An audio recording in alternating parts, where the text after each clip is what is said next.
വലിയൊരു പദ്ധതിക്ക് ഈ സർക്കാർ തുടക്കം കുറിക്കും. ഏഷ്യയിലെ ഏറ്റവും പ്രധാനപ്പെട്ട ഏവിയേഷൻ ഹബ്ബാക്കും. കാരണം ചെറിയ സ്ഥലത്ത് 4 അന്താരാഷ്ട്ര വിമാനത്താവളങ്ങളാണ് നമുക്കുള്ളത്. അതിനാവശ്യമായ ഏവിയേഷൻ പ്രോജക്റ്റുകൾ ഞങ്ങളുടെ കയ്യിലുണ്ട്. ഏവിയേഷൻ ഹബ്ബാക്കി സൗത്ത് ഏഷ്യയിലെ ഏറ്റവും വലിയ ഏവിയേഷൻ ഹബ്ബാക്കി കേരളത്തെ മാറ്റാനുള്ള പദ്ധതിയാണ്. അതോടൊപ്പം തന്നെ 10,000 MSMEകൾക്ക്, ചെറുകിട ഇടത്തരം വ്യവസായ സംരംഭങ്ങൾക്ക് സർക്കാർ പലതരത്തിലുള്ള സഹായം നൽകും. അതെല്ലാം ബജറ്റിൽ പ്രഖ്യാപിക്കും. കാർഷിക മേഖലയെ ഉണർത്താനുള്ള പദ്ധതികളുണ്ടാവും. സഹകരണ പ്രസ്ഥാനം തകർന്നുകൊണ്ടിരിക്കുകയാണ്. അതിനെ തിരിച്ചു കൊണ്ടുവരാനും അതിൻ്റെ വിശ്വാസ്യത ഉറപ്പുവരുത്താനും ഉള്ള പദ്ധതികൾ ആവിഷ്കരിച്ചുകൊണ്ടിരിക്കുക. ഉന്നത വിദ്യാഭ്യാസ മേഖലയെ പൂർണ്ണമായി ആധുനികവൽക്കരിക്കും. ലോകം മുഴുവൻ മാറിക്കൊണ്ടിരിക്കുമ്പോൾ നോളജ് എക്സ്പ്ലോഷൻ നടക്കുന്ന ഒരു കാലത്തിന് അനുയോജ്യമായ രീതിയിൽ ഏറ്റവും പുതിയ അറിവുകളെ മുഴുവൻ കേരളത്തിലേക്ക് കൊണ്ടുവന്ന് അതിനെ കേന്ദ്രീകരിച്ചുകൊണ്ടുള്ള ഒരു ഉന്നത വിദ്യാഭ്യാസ രംഗത്തുണ്ടാകുന്ന മാറ്റം നമ്മുടെ സർവകലാശാലകളെ, സ്ഥാപനങ്ങളെയെല്ലാം വലിയ സെൻറ്റേഴ്സ് ഓഫ് എക്സലൻസ് ആക്കി മാറ്റുന്നതിന് വേണ്ടിയിട്ടുള്ള ശ്രമമാണ് നമ്മൾ നടത്തുന്നത്. ക്ലൈമറ്റ് ചേഞ്ച് വളരെ പ്രധാനപ്പെട്ട ഒരു ഘടകമാണ്. തീർച്ചയായിട്ടും സർക്കാർ രൂപീകരിക്കുന്ന പദ്ധതികളിലെല്ലാം പ്രധാനപ്പെട്ട ഒരു ഘടകം നമ്മുടെ പരിസ്ഥിതിയും കാലാവസ്ഥാ വ്യതിയാനവുമായിരിക്കും. സസ്റ്റൈനബിൾ ഡെവലപ്മെൻറ്റാണ്, സുസ്ഥിര വികസന മാതൃകയാണ് സർക്കാരിൻ്റെ ഏറ്റവും വലിയ താല്പര്യം. നമ്മൾ കേരളം ഇന്ന് നേരിടുന്ന ഏറ്റവും വലിയ വെല്ലുവിളികളിൽ ഒന്ന് മയക്കുമരുന്നാണ്. ആ മയക്കുമരുന്ന് ശൃംഖലയെ തകർക്കാൻ ഒരു വിട്ടുവീഴ്ചയും ഇല്ലാത്ത നടപടികളുമായി ഗവൺമെൻറ് പോകും. അതിന് വിവിധ വകുപ്പുകളെ ഏകോപിപ്പിക്കും. തീരപ്രദേശത്തെ ജനങ്ങളുടെ സങ്കടങ്ങൾ മാറ്റാനുള്ള നടപടികളുണ്ടാകും. മലയോര കർഷകരുടെ വിഷമങ്ങൾ, വന്യജീവി സംഘർഷവുമായി ബന്ധപ്പെട്ട പ്രശ്നങ്ങൾ പരിഹരിക്കാനുള്ള ആധുനികവും പഴയ നിലനിൽക്കുന്നതുമായ പദ്ധതികളെ സംയോജിപ്പിച്ചുകൊണ്ട് ഉണ്ടാകും. പൊതുജനാരോഗ്യം, അതുപോലെ ക്യാൻസർ കെയർ, മാതൃശിശു ആരോഗ്യം, വയോജനങ്ങളുടെ ആരോഗ്യം, മാനസികാരോഗ്യം എന്നിവ ഉറപ്പാക്കിക്കൊണ്ട് ചികിത്സാ ചെലവ് കുറയ്ക്കാനുള്ള പദ്ധതികൾ ഉൾപ്പെടെ പൊതുജന ആരോഗ്യ മേഖലയെ ശക്തിപ്പെടുത്താനുള്ള പദ്ധതികളുണ്ടാകും. ആർട്ടിഫിഷ്യൽ ഇൻ്റലിജൻസിന് പ്രത്യേകമായ പരിഗണന കൊടുക്കും. വ്യവസായങ്ങളെ ആകർഷിക്കാനുള്ള ലാൻഡ് ബാങ്ക് രൂപീകരിക്കും.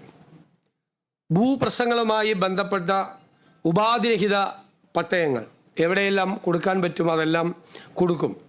പ്ലാന്റേഷൻ മേഖലയിലെ നിയന്ത്രണങ്ങൾ മാറ്റാൻ ഉൾപ്പെടെ ഉള്ള ഭൂനിയമങ്ങൾ, കാലഹരണപ്പെട്ട ഭൂനിയമങ്ങൾ ഇന്നത്തെ കാലഘട്ടത്തിന് അനുയോജ്യമായ രീതിയിൽ അതിലാവശ്യമായ ഭേദഗതികൾ വരുത്തും.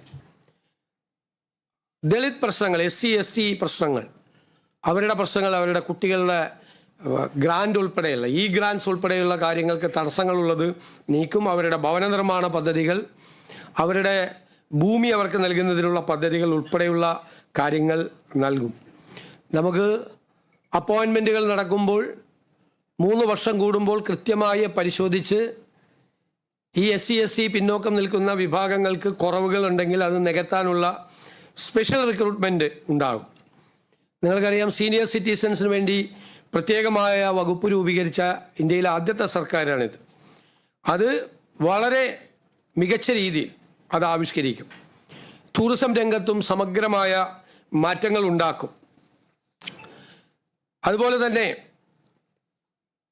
കേരളത്തിൽ സമഗ്രമായ മാറ്റം അടിസ്ഥാന സൗകര്യ മേഖലയിലും വിദ്യാഭ്യാസ ആരോഗ്യ മേഖലയിലും എല്ലാം ഉണ്ടാക്കാൻ വേണ്ടിയിട്ടുള്ള വലിയ പദ്ധതിയാണ് ഗവൺമെൻറ് ഈ ഗവർണറുടെ നയപ്രഖ്യാപന പ്രസംഗത്തിലൂടെ പ്രഖ്യാപിച്ചിരിക്കുന്നത്.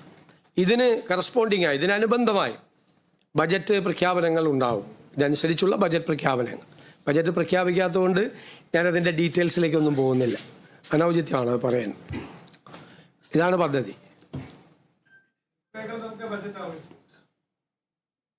തീർച്ചയായിട്ടും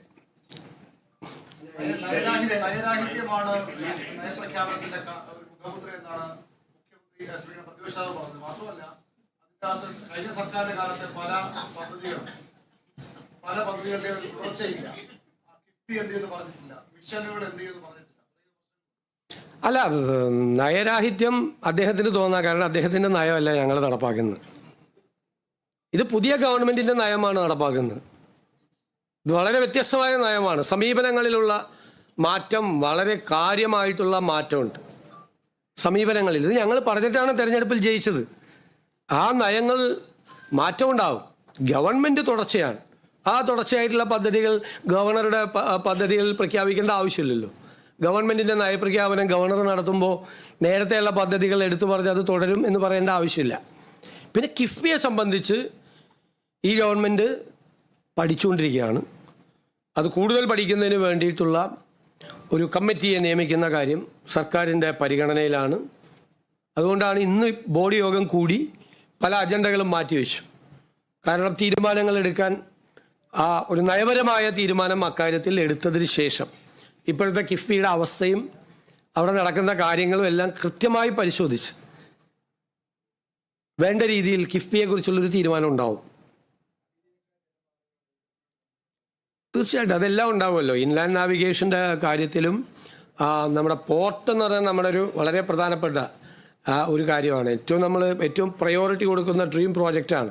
നേരത്തെ തന്നെ പറഞ്ഞതുപോലെ ഈ തുറമുഖ നഗരമാക്കി മാറ്റുമ്പോൾ ഇൻലാൻഡ് നാവിഗേഷനും പ്രധാനപ്പെട്ട വാട്ടർ വേസും നമ്മുടെ ഇന്ന് അദ്ദേഹം തന്നെ പ്രസംഗത്തിലുണ്ട്, നദികൾ, തടാകങ്ങൾ, ഇതിനെല്ലാം ഇൻ്റഗ്രേറ്റ് ചെയ്തുകൊണ്ടുള്ള, സംയോജിപ്പിച്ചുകൊണ്ടുള്ള വലിയ പദ്ധതിയാണ് വരുന്നത്.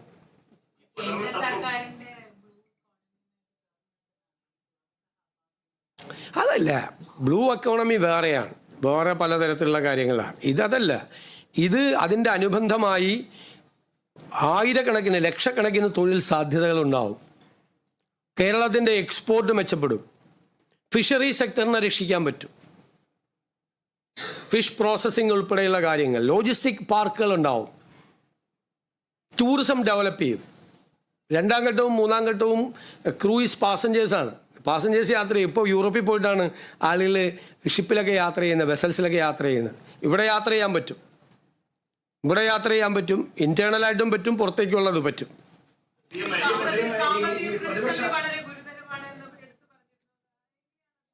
അത് പരിഹരിക്കാനുള്ള നടപടികളുണ്ടാവും. ഞാൻ നേരത്തെ തന്നെ പ്രഖ്യാപിച്ചിട്ടുണ്ട് 5 കാര്യങ്ങൾ.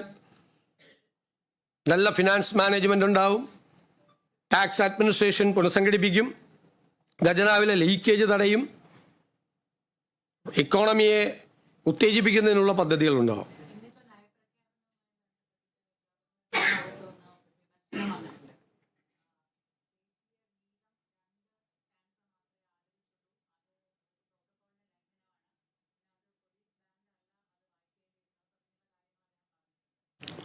അല്ല, ഇത് നമുക്കും ഒരു പൊളിറ്റിക്കൽ